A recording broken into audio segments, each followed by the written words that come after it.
Let's get to it. Today, the Nigerian police force has come out to say that the killer cop in Lagos, as Drambi Vandi, has been put up for suspension by the Inspector General of Police.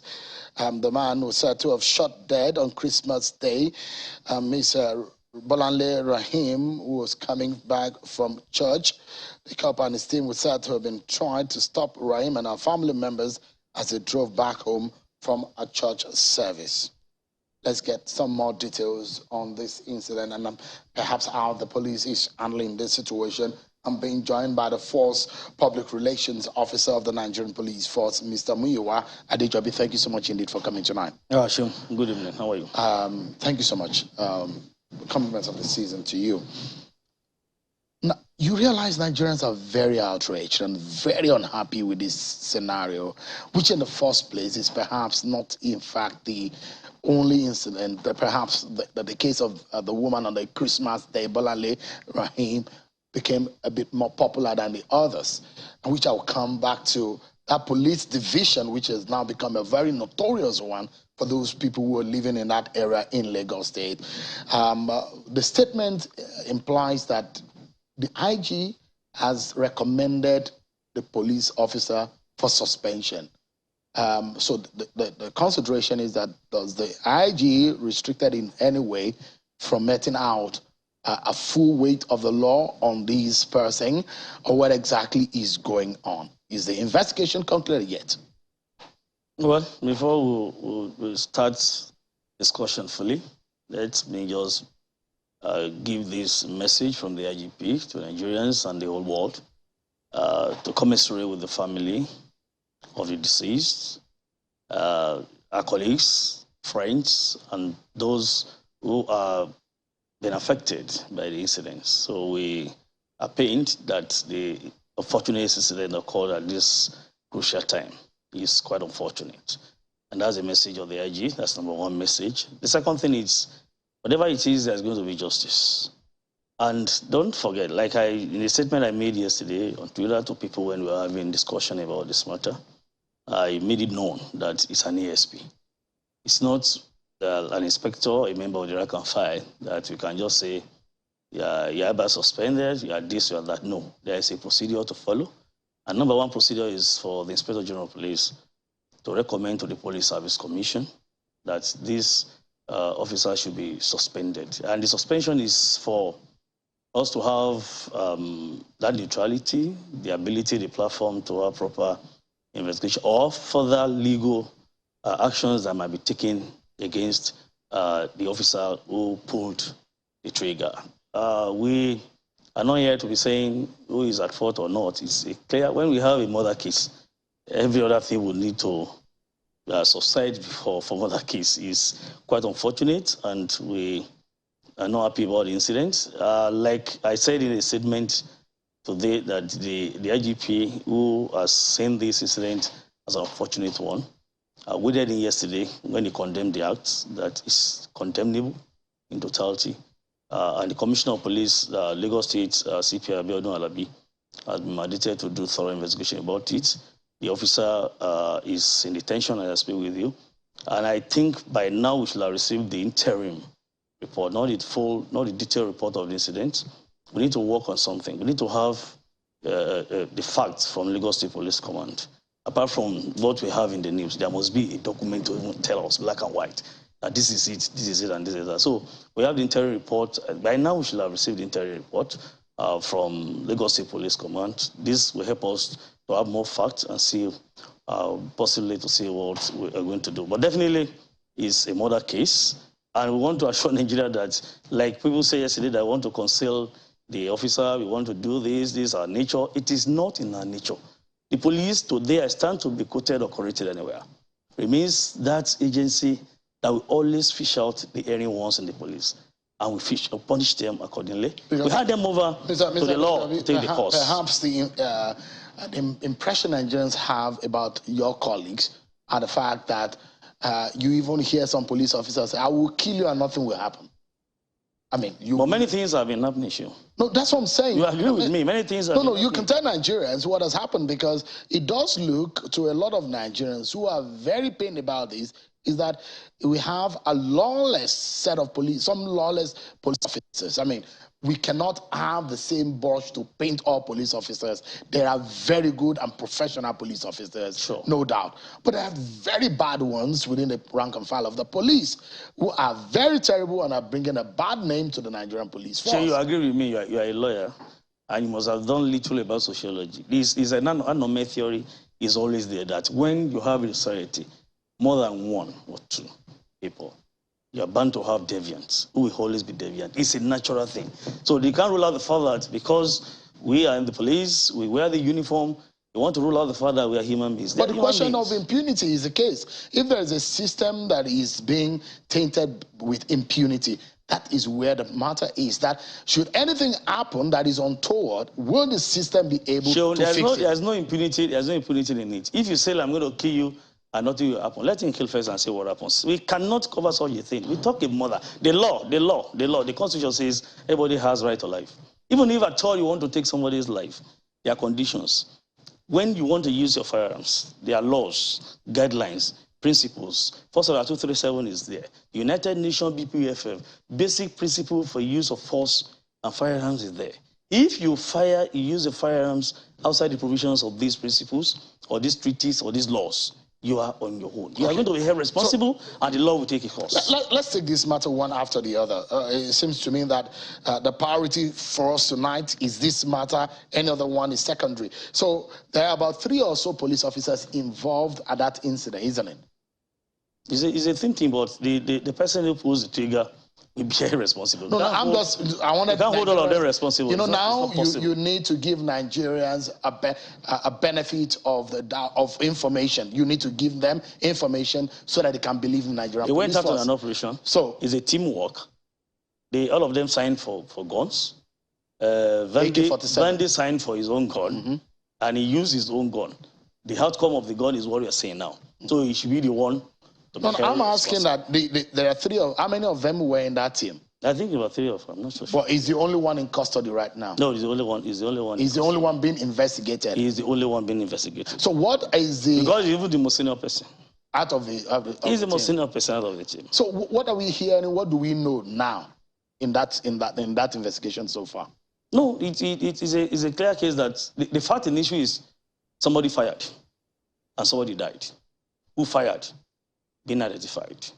No argument about it. But the only thing is we need to follow the process. Don't forget, trying police officers, taking them through processes of disciplinary processes is a legal matter that you need to follow so that you not give loopholes to people like you. And the lawyers that will come and say, see a loophole. Whatever you want to do, we need to be patient enough. Let due process be followed. Let the law be considered. And we're going to do the needful. All we want is, this man has been identified. It is clear. Then the next thing is, we have to suspend the man. The commission of the police will suspend the man so that we can, if at all he's going to court, you can't take somebody who is serving. As a police service commission accepted the suspension? No, the letter has been said. This commission would not, if the headquarters, if the IGP, the headquarters is saying, this is what you want for social reasons.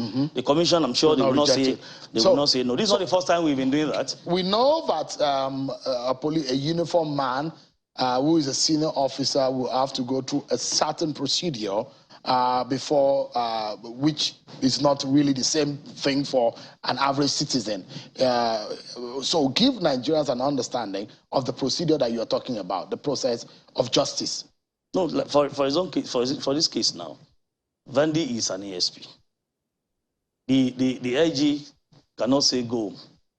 Even with this case, if you want to prosecute, even to the rank and files, you want to prosecute anybody, you must. It's either you dismiss the person or you suspend the person before the case is charged to court. So in his own case, the first step is he has been identified, he has been detained, investigation has been carried out, an interim report has been forwarded to us in Abuja, and we have written to Service Commission recommending that this officer, then the ASP, should be suspended so that every other legal procedures can go on unhindered.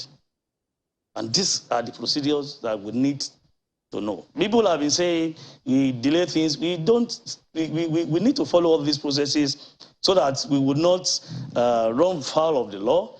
And even as a process, it is important for us to follow this one after the other. Because if at all they charge him to court, don't give him the room to challenge even our process. So we must do everything according to provisions of the law. You know the reason why some people perceive that there is some level of impunity within the police force? And I'd like to ask you, are you aware of a certain case within that same division? Which one, please? Start with the case of Iganiyu. Okay, that was shot. That was a shot dead. Yes, I was aware, and I think the policemen. Don't let me use the word culprits now. The policemen who fired Iganiyu are in Impunity, as I speak with you. They are in Impunity, and the matter has been investigated. But you know, at times when we have issues like this, let me quickly say this: the family of deceased at times always slow our processes down.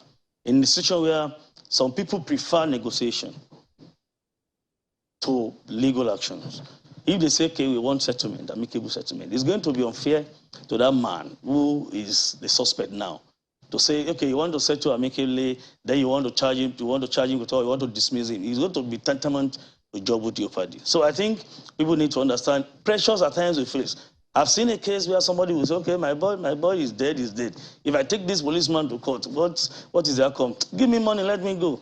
So people should need to understand and to see what we face in most cases when anyone is not a civil case. It's not civil, it's criminal. It's a criminal case, criminal. Which the state, it behoves on the state to be able to take up this matter. It's criminal, so settlement or no settlement, even if the case goes to court, I've seen situations whereby the family of the deceased went to court to go and file a motion that we are not interested. No, but it behoves on the Attorney General, who has the right to be able to withdraw.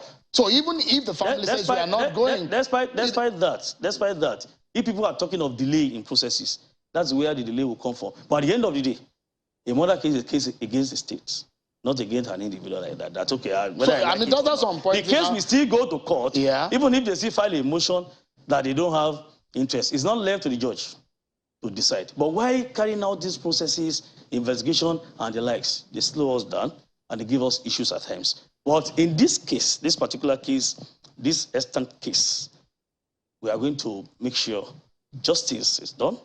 The case, of course, will go to court. And don't forget that the Lagos state government too has shown interest that the AG will lead prosecution. So it's not only the police that are going to lead. In the case of Iganiyu, what are you telling us tonight? No, it is not a case that have been abandoned or jettisoned. No, not abandoned. Or dropped. As of yesterday, the CP said, because I think they have about 3 or 4 officers in that team. So it's not only one like this case that we're handling now. So the CP said the DC Panti, that's DCCID in Panti, will forward reports to him.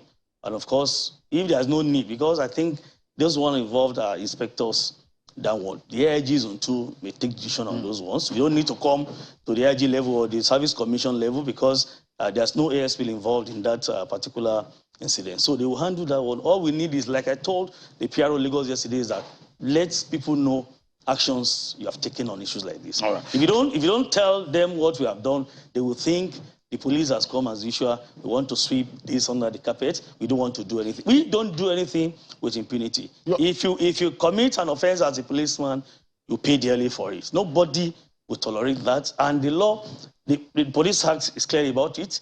Constitution is clear about it. Criminal laws are very clear about all this. So I want people to always understand us from this angle, that we don't keep cases. If you are giving Nigerians assurances that what we have seen in the past, because when we wonder what became the outcome of the ENDSARS, has the Nigerian police really learned anything from the outcome of the ENDSARS? Both sides have learned so many things from ENDSARS. Not only the police will learn from ENDSARS. Has the police learned the real ENDSARS, not the second dimension. No, I'm saying the real ENDSARS. The actual protest is against brutality and at what point in time are you going to demarcate the real ENDSARS? We're talking about the real issue of police brutality, arbitrariness in police civil engagement, and extrajudicial killings. All this, that is the real essence. These have always been addressed by the police. Don't forget, Shim, you are saying Nigeria, when we decided, the first secretary decided to dismiss some policemen. or misbehaving, either by assaulting people, trampling on people, fundamental human rights, checking on phones, using cutlass to beat people.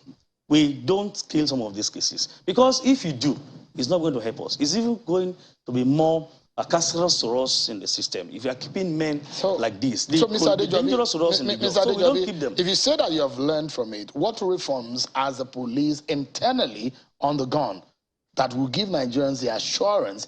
Because in any form of policing at all of world over, the trust of the people in the police makes the work of the police easier.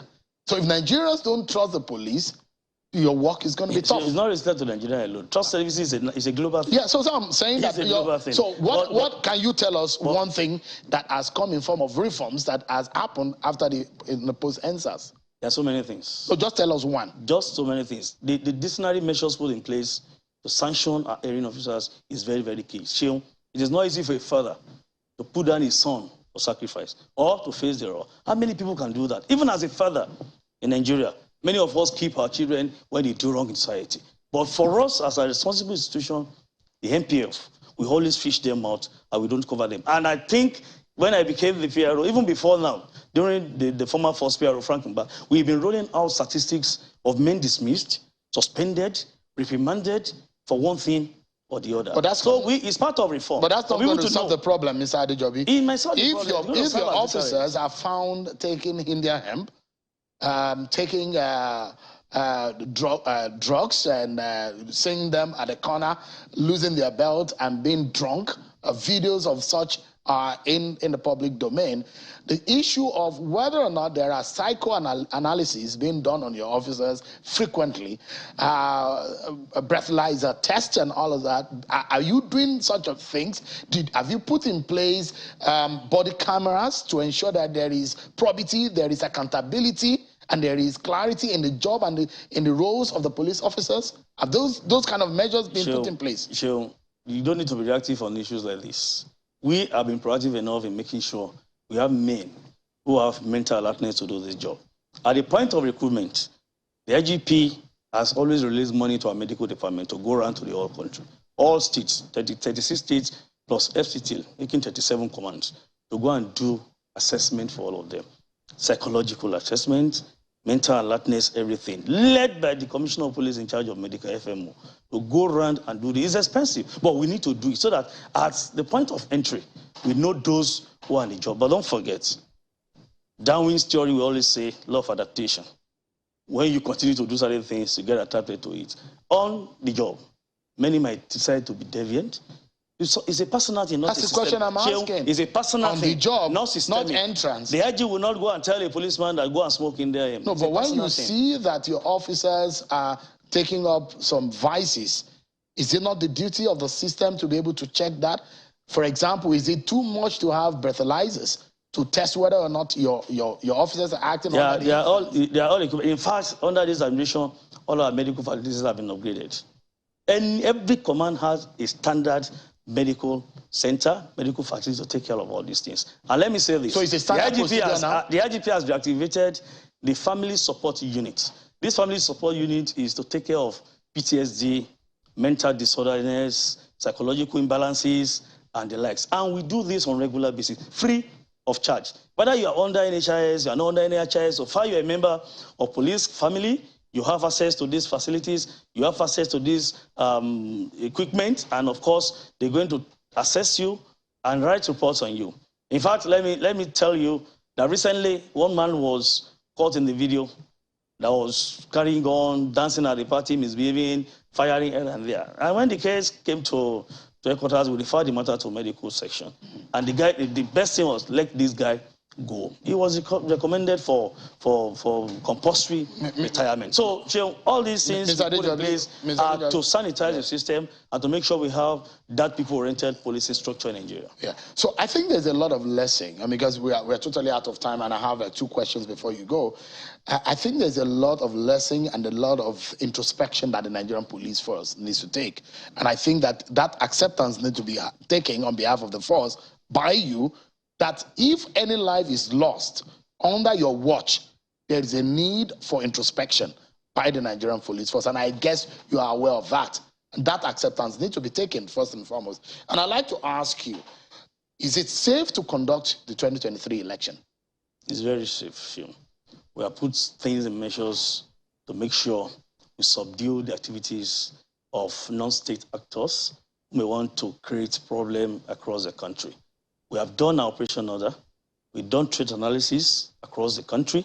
The IGP has been having meeting with head of operation department of all agencies, the military, GMI, intelligence, community, all of them on a regular basis. On 17th November, we had one. On 13th December, the IGP had another one. Before then, IG is a co-chairman of ISS Interagency Constitutive Committee on Election Security, and we have been meeting on a regular basis. So we have taken the bull by the horn to make sure that we subdue activities and decimate the activities of these non-state actors who might want to foment trouble or to put 2023 general elections under threat. Can you tell us, are there areas in this country that presently election may not be able to hold because of security situation? I don't think before that time, I don't think we're going to have... You would have solved it. It's not as if they don't exist. There are some difficult issues that are surmountable that we just need to identify. And we have been arresting some of them that are giving us problems. We've been arresting them, we've been charging them to court. Those, at least across the country, we have a reasonable number of people that we have arrested for electoral offenses. Saying the jurisdiction where it might be difficult for election to happen because of security situation. For now, I don't think there's any place that will be left out. We are going to have, with the help of all agencies, the CDS came out to say the other time that every place will be liberated, every place will be conducive enough to conduct 2023 elections. And we are maintaining that with all what we put in place, we have a strong fold, we have a system, we have one family, the security community, we do the needful. And all stakeholders have been involved in this, our efforts to make sure we have a seamless electoral process come 2023. All of them, political parties, party chairmen, electorates, both active and non-active electorates, all of them have been involved, and I think we're going to get it right. Sure. Olumuyiwa Adejobi is a force public PRO of the Nigerian Police Force. Thank you so much indeed for coming tonight. Thank you, Sean. I appreciate your time.